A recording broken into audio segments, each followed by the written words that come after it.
Welcome to the first of the plenary sessions this morning. So the theme for this morning is how do we make the UK world leading for COVID-19 clinical trials? And there are three things that we'd like to do in this session. Firstly, of course, share insights from the UK's leading clinical trials that have been developed at an unprecedented pace and scale during this crisis. Second, we'd like to explore some of the lessons of the delivery of those trials and explore how we can retain the momentum for the longer term. And then finally, explore the need and opportunities for patients, clinicians, the industry and academia to work together, and how can we continue to collaborate in a way that delivers for patients and the public. We've got a great panel lineup, which I'm just going to introduce shortly. Just a couple of housekeeping reminders. When we come to the end of the session, if participants could use the Q&A function on Zoom rather than the chat to ask questions. I know we're a bit short of time this morning. We will do our very best to get some opportunity for questions at the end. So if you could use that Q&A function, that would be great. I would just like to remind everybody that the session is being recorded, and of course do feel free to tweet at hashtag HDR UK Con20. With that, I just want to introduce very briefly the stellar panel that we've got to cover this topic this morning. Firstly, co-chairing the session with me is Professor Martin Landray, who is Professor of Medicine and Epidemiology at Oxford, and of course HDR UK Science Priority Lead for Clinical Trials.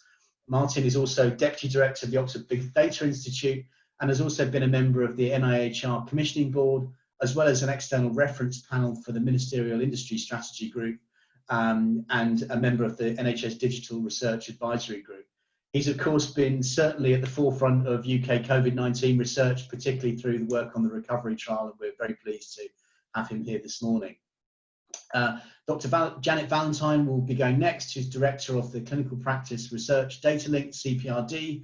As many of you will be aware, CPRD is a government research service supported by the MHRA and NIHR, and has been collecting anonymised patient data from GP practices for over 30 years, making it available for public health research, leading to improvements in drug safety, best practice and clinical guidelines.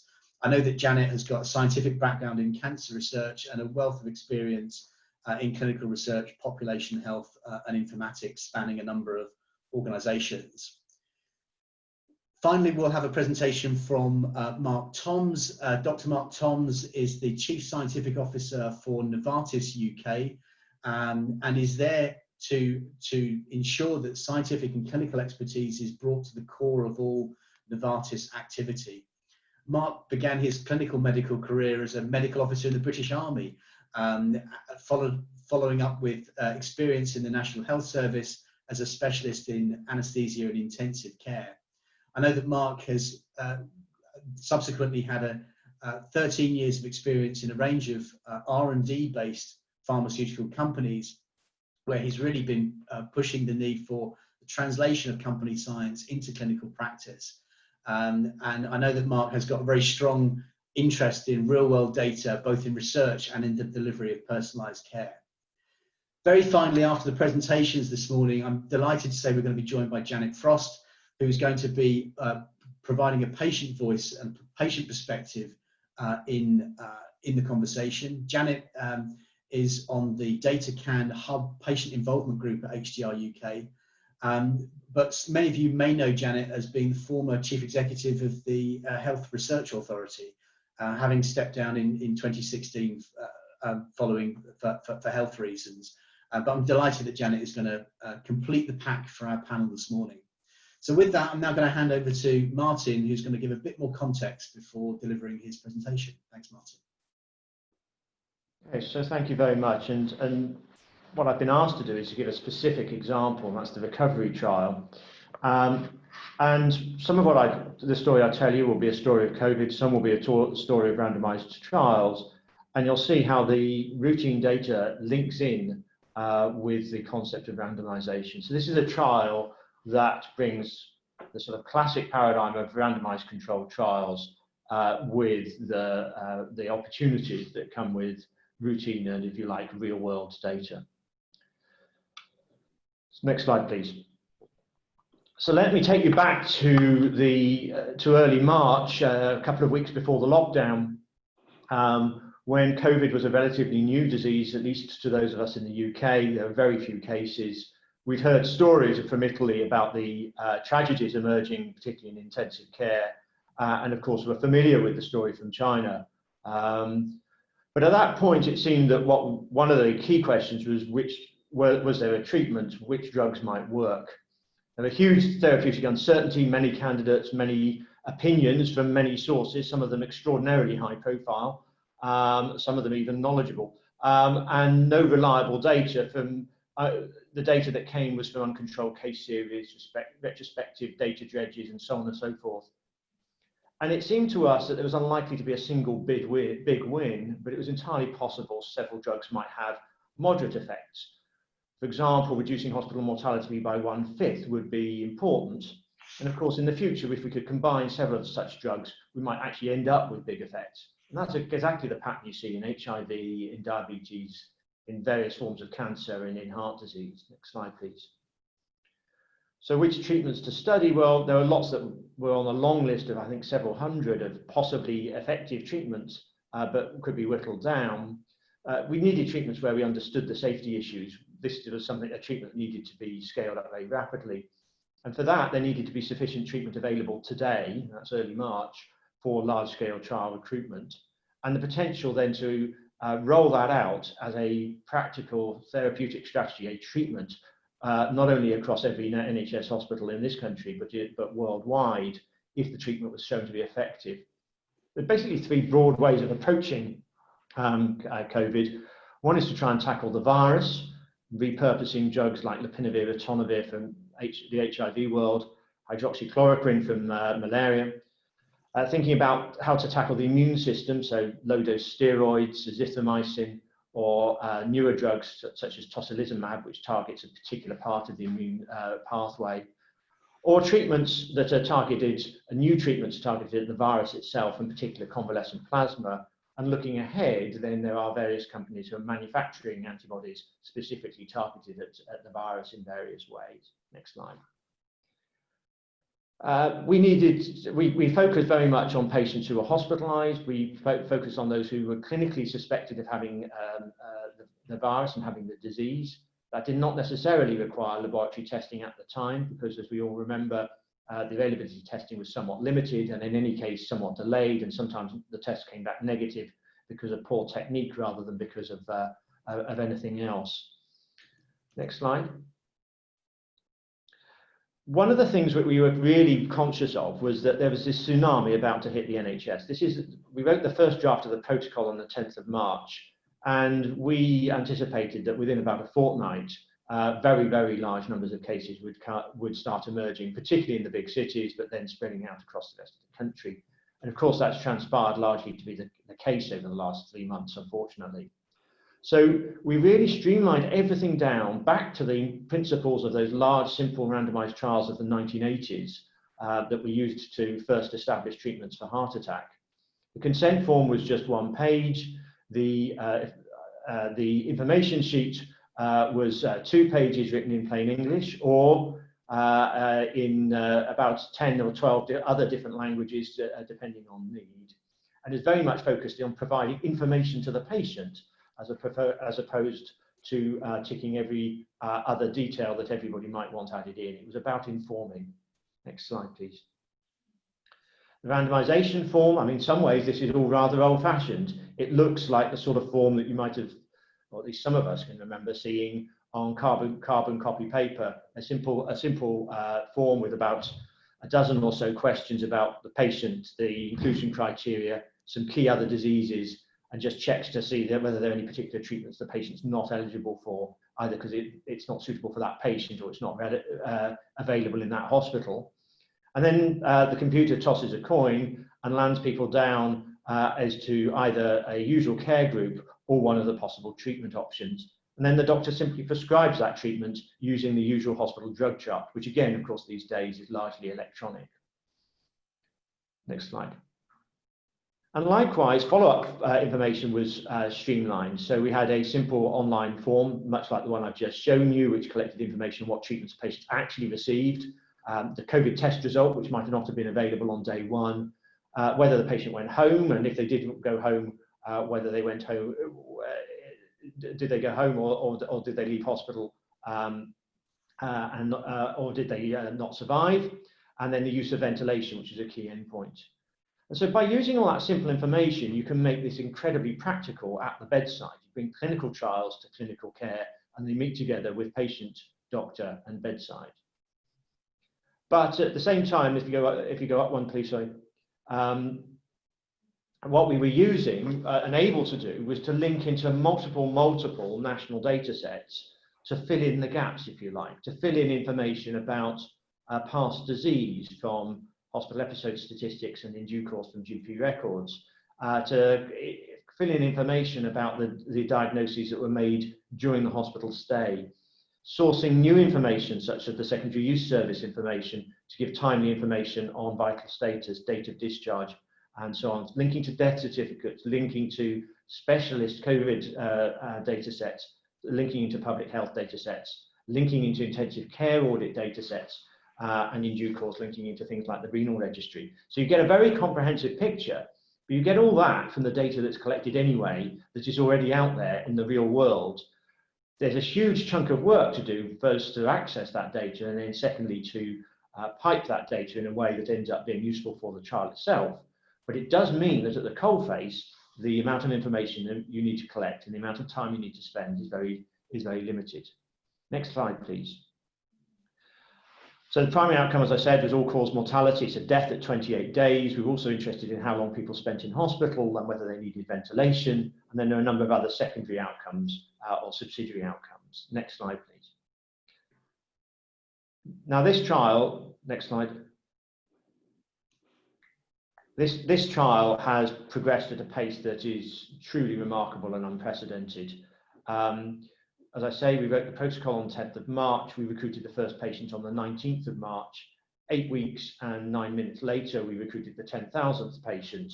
We're now up to actually 11,500 patients as of the last few days at 176 hospitals across all 4 nations of the United Kingdom, from the Western Isles, which recruited a small number of patients way up on the top left-hand corner, to Truro, way down on the bottom left-hand corner, from the west side of Northern Ireland to the east side of East Anglia. Patients coming from all of those places,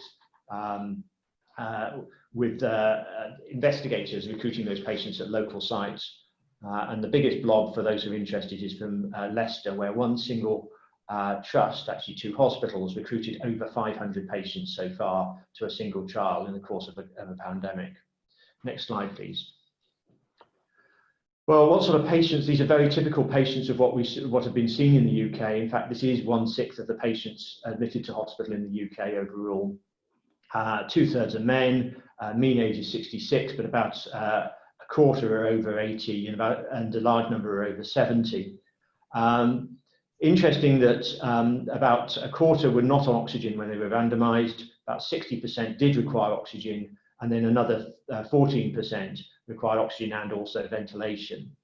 There's quite a lot of prior diseases you'd expect, about a quarter each with diabetes, heart disease and lung disease. About 60% overall had some other major prior disease.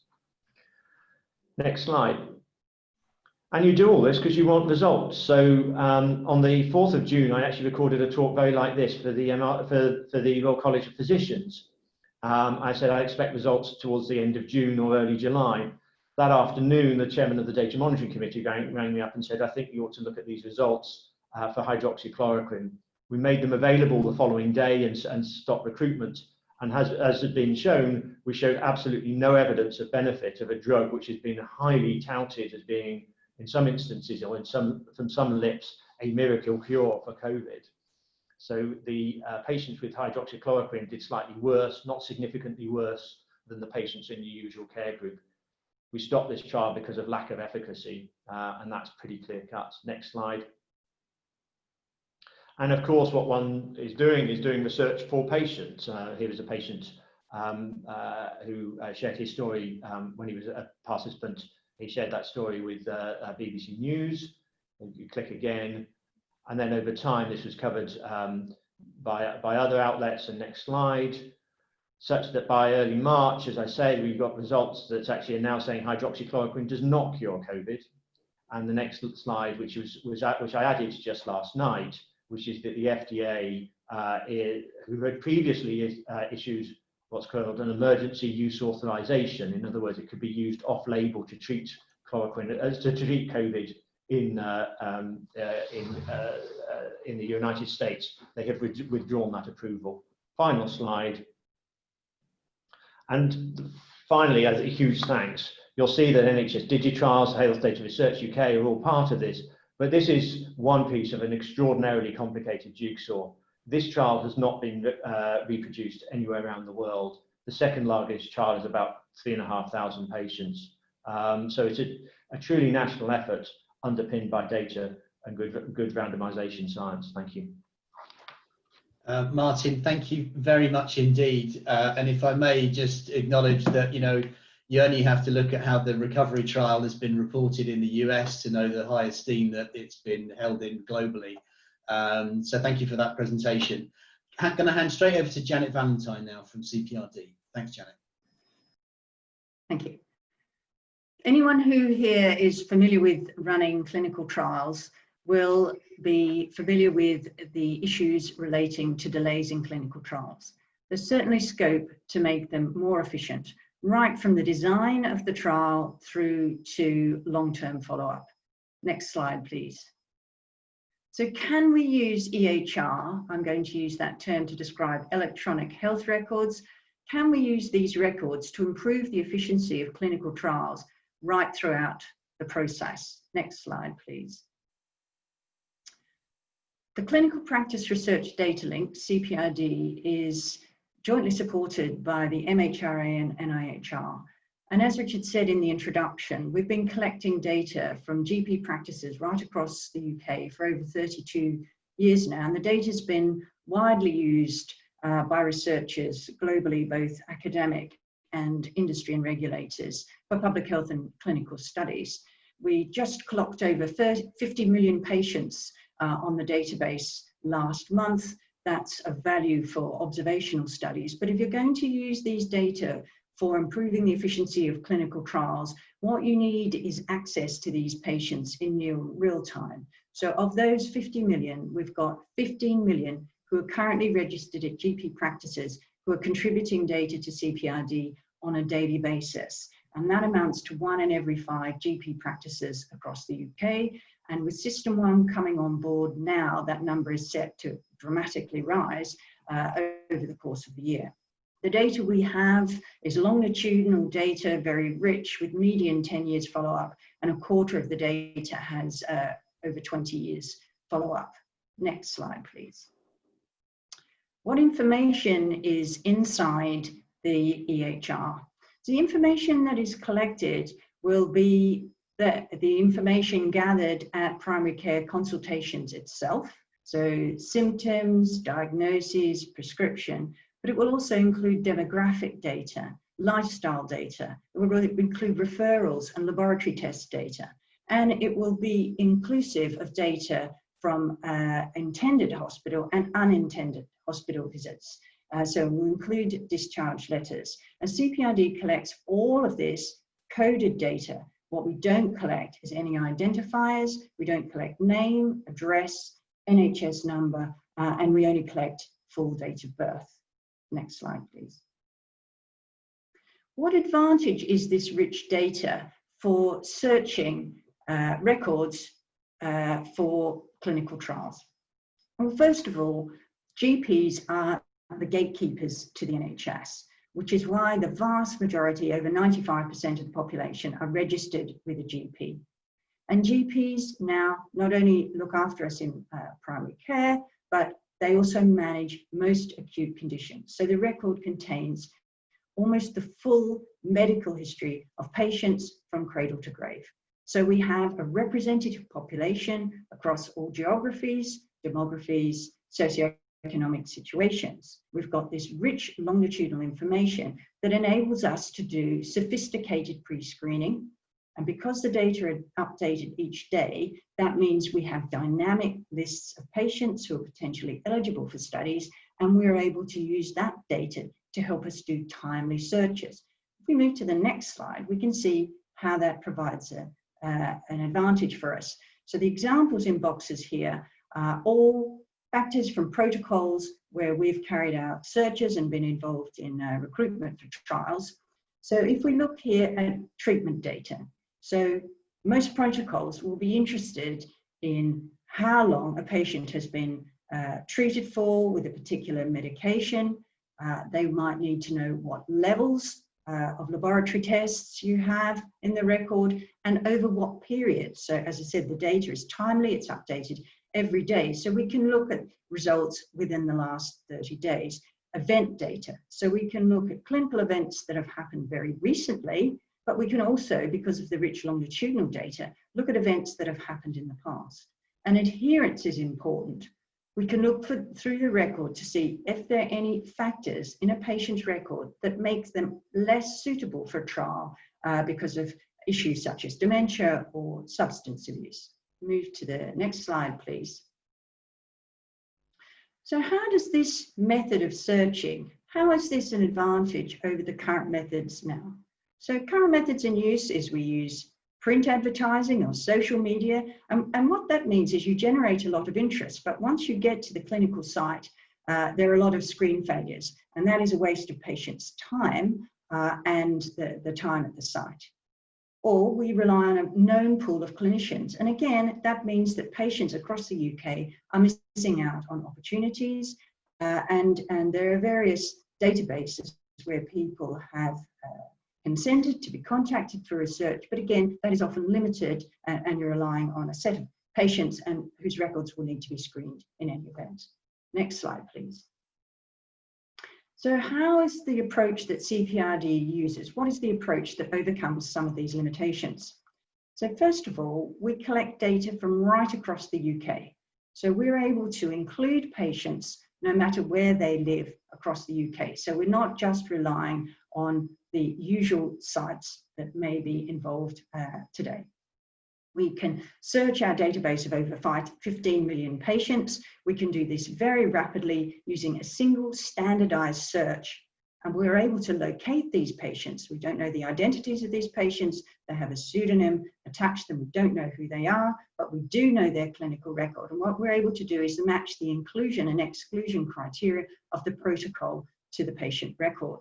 We then contact our network of GP practices, which are now amount to around 1,900 practices right across the UK to see if they're interested in locating patients for us. Those GPs who are interested, then we send them the list of potentially eligible patients. And what they do is identify that patient. So we don't know the identities remain with the GP, and they do a clinical review to see if those patients are suitable. And that will be looking at clinical notes that they have in the record that we don't have access to. And on that basis, they will then send out letters to only suitable high quality patients who will then go to the recruitment centres. And those centres can be in secondary care or any clinical site. And this is done very rapidly. So it can be 2 weeks between our database screen and a patient sending out letters. So very rapid, high tuned, high selection process. Next slide, please. This slide is just an example of the advantage of having a clinical review on top of using patient records to find pre-screened patients. In this study, it was a phase 2 study, and we were looking to identify patients with major depressive disorder.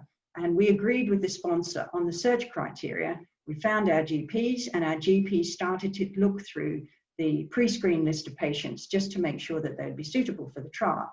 And we found after 2 days that the GPs were rejecting 50% of the patients that we selected. So we went back to the sponsor. We were able to rapidly modify the exclusion and inclusion criteria, and that 50% rate dropped to 3% within the space of 24 hours. So very important dynamic process. Next slide, please. When we come to COVID, and this should say phase 2, phase 3 trials, we're looking at a different situation where we are looking to recruit healthy patients, and we are excluding them on the basis of underlying health conditions and comorbidities. We worked with the Oxford vaccine trial team to see what would happen if their 70+ patient cohort went through the screening procedure using the CVRD data. And you will see here from the table that just based on physical illness alone, that 75% of patients would be eligible for taking part in the trial. And then if you look at other mental factors, then that reduces this. So you're losing about 30% of patients by using an EHR screen method. But you're able to refine these patient lists further by using geographical search criteria around study sites. And you can, of course, look for ethnicity if you want to enrich your study cohorts, and indeed those that are more likely to take part. So you can look at patients who will have received flu vaccines over the last 2 years. Next slide, please. This same data can be used for post-authorization safety studies, which is particularly important in the COVID-19 situation where vaccines will be expedited for authorization.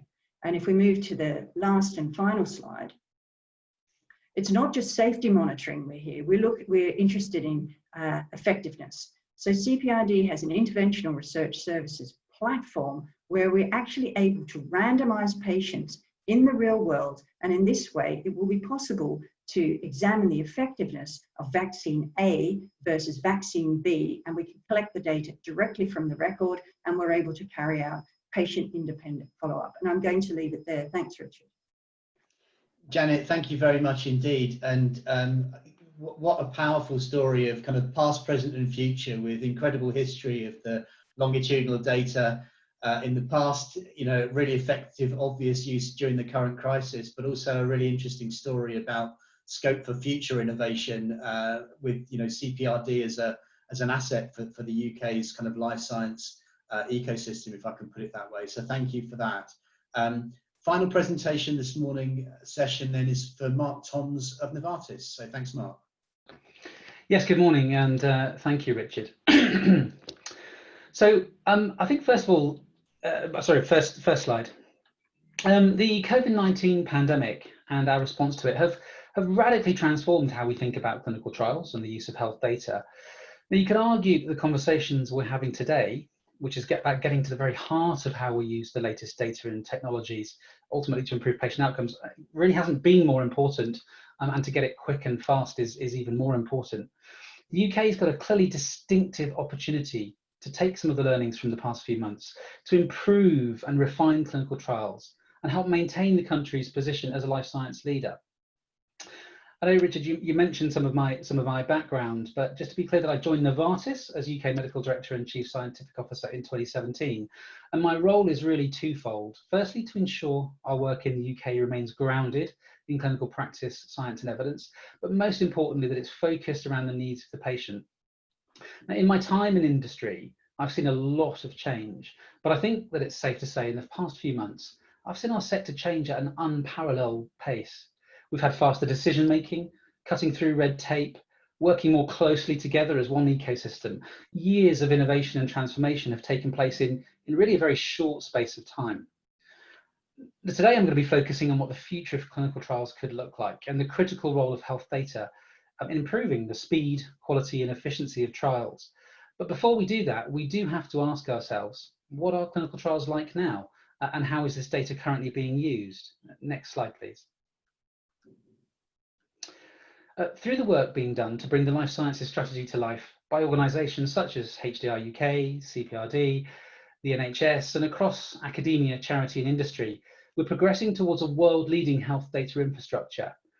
Through the DigiTrials Data Innovation Hub and the work of NHS Digital, in collaboration with organisations such as the NIHR and Oxford University, we're really starting to see the utilisation of NHS clinical data to refine and improve how clinical trials are both established and run. Even before the current pandemic situation, the Orion 4 clinical trial, co-sponsored by the University of Oxford and the Medicines Company, now taken over by Novartis, really was a clear sign of things to come. The study's being conducted at approximately 180 sites across the UK and US, with around 15,000 participants, and it uses existing health data as part of a novel recruitment and follow-up strategy. And as we've heard from Professor Landry, and as Novartis has seen in our own studies into potential therapies for COVID-19, the UK ecosystem has really stepped up in the current pandemic situation, all players working together to cut through bureaucracy, reduce red tape, as I said, make rapid decisions and enable the use of big data, and ultimately getting quickly the information we need to make key decisions about how humanity can overcome COVID-19. Change slide, please. So I believe that we can build upon what we've learned from Orion 4 and what we've learned from studies such as the recovery study to really continue to innovate in how we design, plan and conduct clinical trials in the UK using these unique opportunities of the data in our healthcare system. In our upcoming Orion 17 trial, Novartis are committed to working with Oxford University, NHS Digital and IHR to continue to learn how we can use existing healthcare data to more efficiently and rapidly conduct large-scale outcomes trials. Ultimately, those sorts of trials are critical to help the NHS and our doctors and nurses understand and use the new treatments to manage their patients. But I do believe that it's important not to distinguish too heavily between the future of clinical trials and the future of the health service.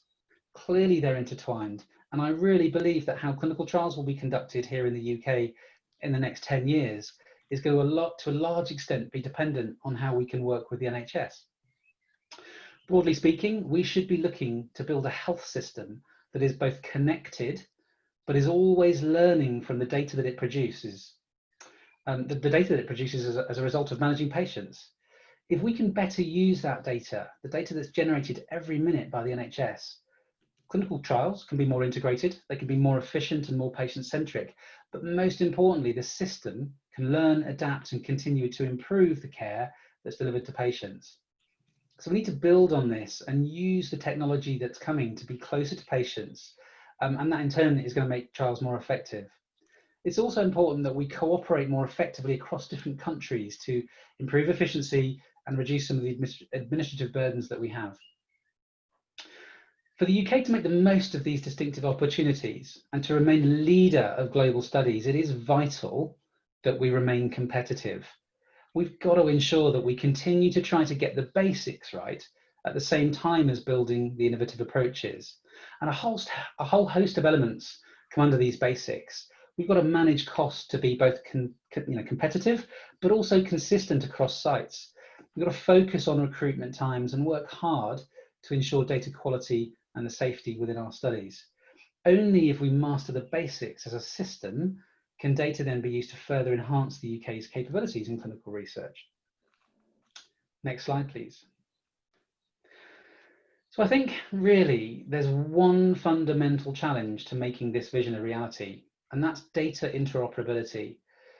In the UK, the single healthcare system that we have with almost ubiquitous electronic healthcare records, it really promises a future where the NHS, academia, charities and industry can use data to both optimise patient care and simplify how trials are recruited, organised and developed. But at the moment, that data isn't really well connected. For an international company looking into the UK, my colleagues in Novartis would see an array of different systems between different institutions and different settings of care that can't really properly talk to each other and aren't linked. So this data is effectively siloed in separate places and really is difficult to find and use. It doesn't have to be like this. Other industries have found ways around this. Telecommunications and banking are good examples. They have systems that can communicate easily with each other. So if you do a NatWest transaction, it can appear instantly in your Halifax account. A Vodafone call can reach an EE phone because the system is able to work together with a single language. And if we're able to develop a system that could work across all 66 million UK patient records, then the opportunities for improving the quality and efficacy of clinical trials are almost immeasurable. So I'm excited to see how the Data Innovation Hub programme is starting to build this interoperability. And of course, the results of this programme are going to be hugely excited. Personally, I'm delighted that at Novartis, we're working as partners in 2 of those hubs, Breathe and Discover Now, but also contributing to test cases for the DigiTrials Hub. Our ambition is that these collaborations can help us use data in new ways to transform the way that we can be involved in preventing, treating and curing diseases. But I also know that as an industry, we need to look inside. Companies, particularly large companies, need to get much better at working across their different functional groups and across our pipeline programs to really build up, joined up, integrated approaches to data use and evidence generation. So if you'd asked me this time last year, how long do you think it'll take for this monumental challenge of data integration to be overcome? I'd have probably said maybe 10 years or so. There's really few easy solutions to these problems. But I think our collective response to COVID-19 has given a clear indication that change can be much faster. We've shown that by working together between companies, industry bodies, regulatory institutions, the NHS, we can rapidly transform what we think is a relatively fixed system. And it's not just externally between individual groups either. Internally in organizations such as mine, we've moved swiftly to try and adapt to the unprecedented times. Decisions that I've seen take 90 days have at this time taken 24 hours. And if we can do that now, why can't we try and do that in the future? My final thought is that throughout all of this, it is vital to protect patient confidentiality, safety, and data quality. Nothing must ever compromise that. If we're going to improve speed, cost, and efficiency, we have to also maintain the high standard of science that the UK is quite frankly renowned for. But we have shown that by collaborating as a single UK ecosystem, health ecosystem, learning from each other, using cutting-edge approaches, we really are capable of unimaginable scientific progress and innovation. And ultimately, this is going to help us to improve the lives of patients across the world. Thank you very much. Mark, thank you very much indeed. And that concludes the presentations for this morning's session. And we do have 5 or 6 minutes for some questions. And unfortunately, Martin Landres had to leave as he's got an urgent appointment with some government officials this morning. But we have a great opportunity now to sort of talk through some of the implications of what we heard. And I just wonder whether, if I could perhaps bring you into the conversation, Janet Frost, and maybe from your perspective, if you could share your perspective on what you've heard this morning. What are the potential benefits for patients of what you've heard, and I guess thoughts on prospects for the future? Thank you. Yes, I thought it was staggering in scale and pace what had been achieved. And Martin did touch on some things that have been done differently, and Mark referenced cutting through red tape, but it would be good to understand quite the difference of the approaches and how much of that would be seen to be acceptable and appropriate in a more normal setting, so that we can translate that benefit to other sectors. But I think even putting aside those more specifics, it struck me that within this pandemic and the difficulties we've had with that, there is a good news story, and it would be good if we could use the momentum of that to actually get a better public and patient understanding of all this work that's going on, rather than it being in response to something that's gone wrong, which is maybe what's happened in the past. So I think we really do need to use the momentum that we have more broadly as well as specifically to look at what's been achieved. Thank you, Janet. Very well said. I'm just looking at the Q&A section of Zoom here, and just remind participants, do put any questions in there. We've only got time for a couple, I'm afraid. I think really interesting question that was actually directed at Martin from the recovery trial, asking about how recruitment has varied by ethnicity. And obviously we haven't got Martin here to answer that, but I wonder, Janet Valentine, if I could maybe put you on the spot and maybe just give your perspective on those questions from a CPRD point of view. I mean, how kind of representative, I suppose, of the UK population do you feel that CPRD is as a tool to explore some of these issues? CPRD is representative of the UK population, and we've got publications that show that. I think when it comes to trials and patient volunteering, we've got an issue, haven't we? Because biobank is one of our richest assets that we have, but we know also it's one of the healthiest population cohorts that we have, because biobank has relied on volunteers, and I don't think the ethnicity mix there is representative of the UK population. So I think sometimes it's important to be able to access large patient numbers, but then there has to be an enrichment of particular subgroups in order to get the numbers that you want. Thank you, Janet. Just to try and squeeze in a couple of other questions if we can. And I think possibly, you all may have a perspective on this. Does the decreasing number of COVID-19 cases in the UK now make it more difficult to conduct clinical trials of drugs and vaccines here? And if so, and I think this is really an interesting point, how can we work with other countries with ongoing outbreaks in a collaborative way to try and overcome that challenge? Who'd like to come in on that? Mark, do you have a perspective on that? Yes, yeah, very happy to comment on that. I think it is a really important point. I think both the decreasing number of cases in the UK and the fact that clinical trials do take a little while to set up. I think the recovery trial has shown what the gold standard can be. Other trials may have taken a little longer to get into place. And even though in the UK we've been leading the way compared to other countries, certainly for the trials, COVID trials we've done in the UK, the UK got first patient first visit in one of our trials, and got third patient first visit in the second one of our trials. So the UK is leading the way, but these trials are still coming on at a time when cases are peaking or coming down, and they're competing with each other. So I think continuing to work together as an ecosystem to look at what work is the most important to be done, coordinating that and working to make sure that trials are being placed in such a way that we can optimize recruitment. We'll make sure that we can get these studies to give us the data that we need, really. Brilliant. Thank you, Mark. Anyone else want to come in on that question? Richard, if I can respond. So the Oxford trial, vaccine trial, which went first, targeted a lot of healthcare professionals. And we've seen a lot of healthcare professionals have taken up the opportunity to be on the trial. And I think we've through that trial, we know that between 30 to 40% of healthcare professionals had prior exposure to the virus. So that does create both an opportunity for trials that are coming and learning, because that means that we'll have to target different populations. But we know that if you're exposed, then that makes you ineligible for the trial, obviously.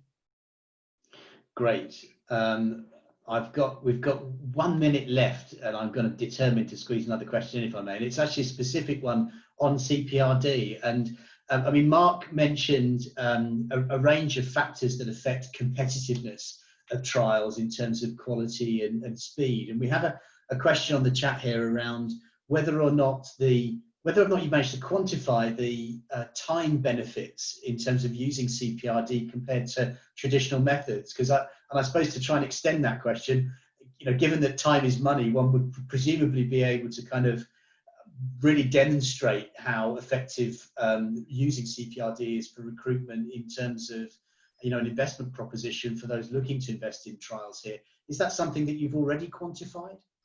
We've got some data on this, but we'd welcome more data. But we believe this is very fast. It's fast that you're able to select the right patients, both through database screens and then clinical validation. But of course, time is money at the screening when you get to the screening stage. So if you've got high quality patients already before then, and we're looking at a matter of weeks here instead of months and months for traditional clinical trials, then that makes the UK more attractive immediately. Great. Well, look, I'm really appreciate all of your engagement in the Q&A and for your presentations. I'm conscious not to go over time. I think we've had a really good sense from the presentations this morning that we have some incredible assets in the UK. We've got more to do to capitalize on those, if I can put it that way, and really drive all of the benefits for patients, the health service, and ultimately, attract investment from industry as well. And I think that's been a great common thread throughout the presentation. So it only remains for me to thank all of our panelists and speakers. Thanks very much indeed. And I'll hand back to Ros. I think the session will close shortly.